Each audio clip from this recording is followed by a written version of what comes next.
Salami, oui. Bonsoir, Monsieur le Président. Ravi enfin de mettre une figure sur un nom. Je ne vous ai jamais rencontré, jamais connu. Aujourd'hui, je sais que vous êtes un compatriote. Vous êtes rentré au pays afin de délivrer un certain nombre de nos compatriotes qui souffrent. Vous avez commencé, Monsieur le Président, à distribuer de l'argent. Permettez-moi à distribuer de l'argent en faisant venir des gens dans des grands hôtels pour manger. Croyez-moi que j'ai été choqué parce que vous êtes un homme intelligent, un homme qui a la capacité de diriger ce pays et vous vous êtes étonné tout à l'heure de dire que les membres du bureau politique de votre parti que vous avez mis en place ont commencé à aller faire du n'importe quoi et vous avez été amené à dissoudre ce bureau politique pour refondre enfin. Mais le problème n'est pas de faire un discours.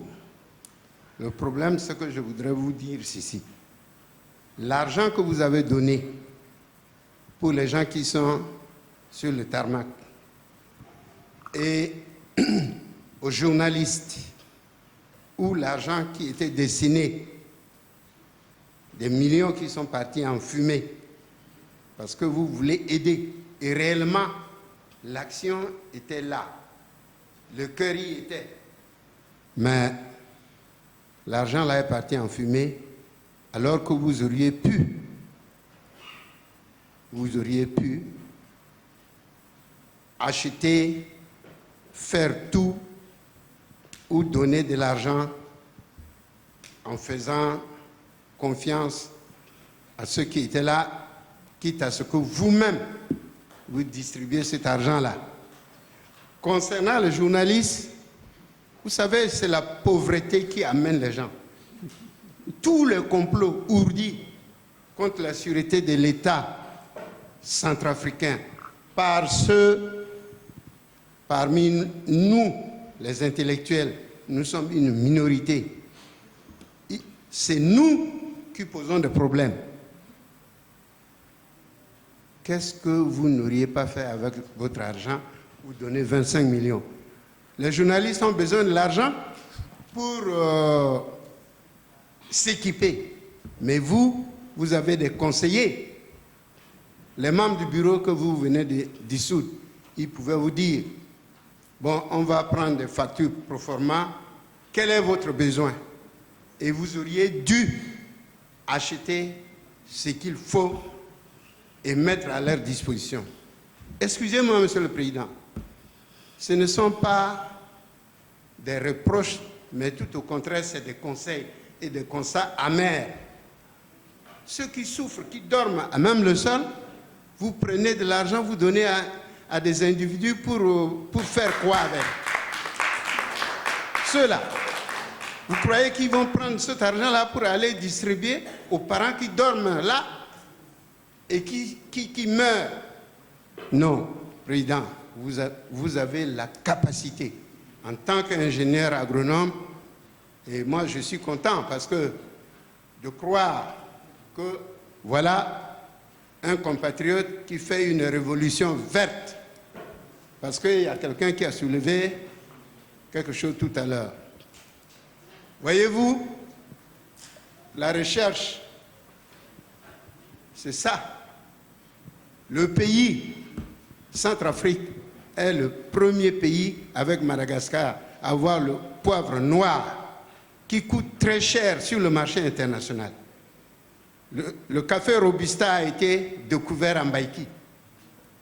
Et tout ce qu'il y avait en Centrafrique est parti parce qu'il y a un compatriote qui était nul, je dis bien, qui a recommandé à l'empereur Bokassa de faire des réformes agraires. Ces réformes agraires-là, vous connaissez? Vous et moi je connais.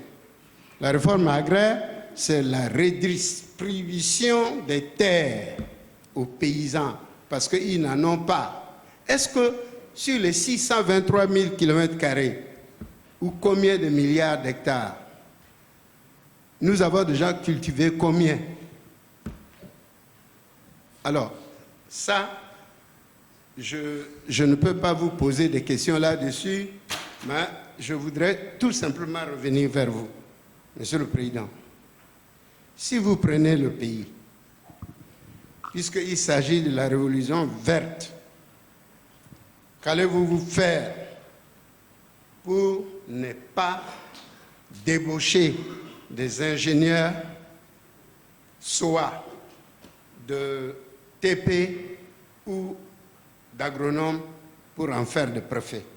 Alors que vous savez bien, ce corps d'élite-là ne mérite pas d'aller à la préfecture pour dire, bon, ils sont des préfets et tout ça. Vous prenez des enseignants, vous prenez des moniteurs d'agriculture, vous en faites quand même des préfets, le personnel de commandement. Où est-ce que vous avez vu ça en Centrafrique? La preuve est là. Il n'y a pas d'autorité de l'État.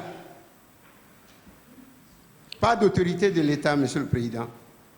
Et moi, je souhaiterais que vous, si vous prenez... s'il vous plaît. La reine ou le reine du pays, ce qui conviendrait de faire, excusez-moi, je pose ma question. Et ça sera... Allez au but, merci. Là. Je souhaiterais, Monsieur le Président, que vous puissiez penser à réformer d'abord l'administration. Nous avons, à une certaine époque, fait l'état des lieux. Cela nous a valu des coups d'État et du désordre en Centrafrique. Les gens qui ont comploté et qui ne connaissent pas peuvent aller actuellement consulter. Quand vous prendrez le pouvoir, allez seulement les archives. S'il en existe, vous allez voir. Mais je préfère, Monsieur le Président, qu'est-ce que vous allez faire pour que notre économie aille de l'avant? L'économie repose sur des données concrètes, à savoir l'agriculture. Parce que de l'agriculture naîtra certainement les industries agroalimentaires et autres. Bon, mais qu'est-ce que vous allez faire puisque les cafés, les ceci ont été ramassés, on n'a pas payé? Merci. Voilà. Merci, monsieur. Je vous fais grâce de tout. Quant à répondre à votre question, vous savez, certaines interprétations font croire aux gens qu'on distribue de l'argent. Mais est-ce que vous connaissez l'état de lieu dans notre pays? Je vous donne l'exemple. Un parti politique vit des adhésions. Nous avons mis les frais d'adhésion à Bangui à 1000 francs. Les gens ne payaient même pas. Deux fois, quelqu'un vient donner 200 francs, il dit « je donnerai le reste après ». Vous voyez un peu ce que ça représente. Et c'était difficile. Nous avons aidé les gens. Vous avez fait mention de journalistes. Maintenant, nous avons donné de l'argent au groupe GPIC, leur bureau, en disant « achetez les équipements ». Les médias, ceux qui donnent les informations de la République centrafricaine au monde et les informations du monde aux Centrafricains. Achetez des équipements. Mais ce n'est pas des enfants. Mais s'ils ont pris l'argent après, nous, on les a donné l'argent pour acheter les équipements. Ils ont pris l'argent pour se partager. Que voulez-vous qu'on fasse alors, nous? Parce que c'est des gens qui sont des adultes, ce ne sont pas des petits-enfants. Ils étaient conscients des besoins qui étaient les leurs. Nous, on les a aidés pour qu'ils achètent les équipements. Ils ont fait le contraire. Et quant à dire qu'on a fait venir les gens pour leur faire manger, il n'y avait vraiment pas une salle idéale, sécurisée pour faire des réunions. On s'est réunis avec les 600 chefs de la ville de Bangui à l'hôtel Ledger dans une grande salle.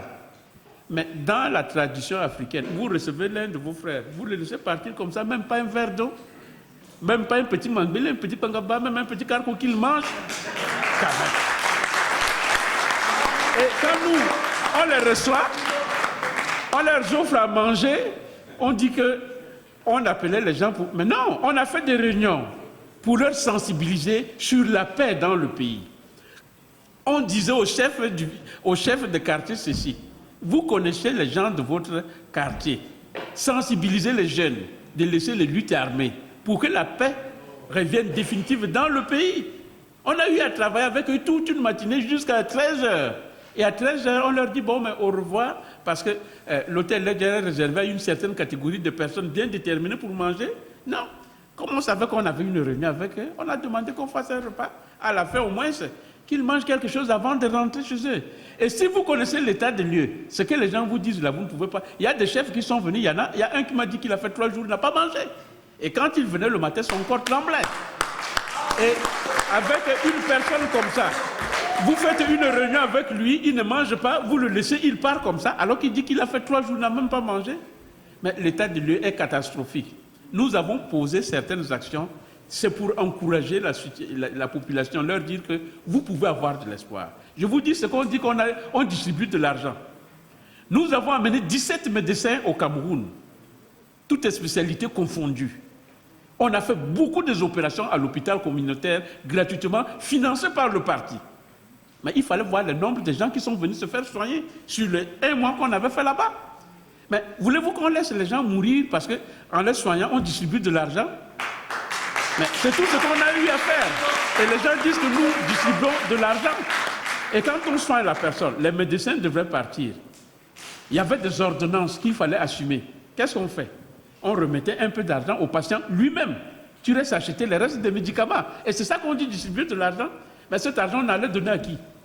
Mais si on donnait à quelqu'un d'autre, on dit achète les médicaments, tu lui donnes. Ça alors, ça allait être le pire. On a préféré remettre à chaque patient qui avait encore des ordonnances et que son traitement était en cours. Bon, mais voilà, tu as ça, tu vas acheter le reste de tes médicaments. On le met devant pour sa santé. C'est tout ce qu'on dit qu'on distribue de l'argent. On ne distribue pas de l'argent. On a eu des problèmes de confession religieuse qui sont venus nous voir. Pendant la crise, des églises ont été détruites comme les mosquées aussi. Mais les gens posent les problèmes. Ils disent, voilà, maintenant on est sous la pluie pour faire les messes. Qu'est-ce qu'on fait alors? On les laisse sous la pluie. On a porté secours pour dire à la population, vous pouvez toujours garder de l'espoir. Tout n'est pas perdu. C'est ce qu'on a fait. On voulait encourager la population selon les circonstances de la crise qui étaient difficiles à relever. Bon, mais les gens ont commencé à dire, on est des acheteurs de conscience, on est ceci. Mais ceux qui écrivaient sur nous, les journalistes qui écrivaient sur nous, c'est les mêmes qui viennent encore nous demander qu'ils ont difficulté qu'on leur donne de l'argent. Comment vous voyez ça? Donc, vous savez, c'est pour ça qu'on dit, même si vous avez pris un voleur en flagrant délit, avant de le juger, il faut l'écouter. Peut-être, la motivation ne vient pas de lui. Il a été envoyé par quelqu'un. Si vous l'écoutez, vous saurez la réalité. Que s'est-il passé exactement? Je vous dis ce qu'on dit que nous distribuons de l'argent. Ici en France, vous allez dire, bon, mais les Centrafricains vivent en France. Combien de Centrafricains qui sont dans les problèmes? Posez-vous rien que cette question. Et quand vous les aidez, ça veut dire que vous distribuez de l'argent? Alors que vous avez vos frères qui sont en train de souffrir. Il y en a qui ont des mois d'arriérés de loyer qui n'ont pas payé. Il y en a peut-être qui n'ont pas du travail, qui vivent comme ça et tout ça, avec des difficultés. Peut-être sans papier en plus, et que les difficultés ne font que s'empirer. Vous les aidez, ça veut dire que vous distribuez de l'argent? Nous avons envoyé des étudiants à l'Institut des Relations Internationales à Yaoundé, en formation. On paye, on prend tout en charge. Mais quand on fait ça, mais c'est pour l'avenir du pays. Ça, c'est distribuer de l'argent. Quand on est en train de préparer les futurs cadres qui peuvent travailler dans le pays, est-ce que vous savez qu'une des crises centrafricaines, c'est une question de compétence? Il y a une crise de compétence en République centrafricaine par rapport à d'autres pays de la sous-région. Donc ça aussi, ça pose problème. Et quand on forme le cadre, on dit qu'on distribue... Comment on distribue de l'argent? Donc avant, vous savez, vous écoutez ce que les gens disent. Mais il faut écouter aussi l'autre côté pour comparer, voir est-ce que nous distribuons de l'argent ou on est en train de faire vraiment des actions humanitaires. Je vois ce que je veux dire.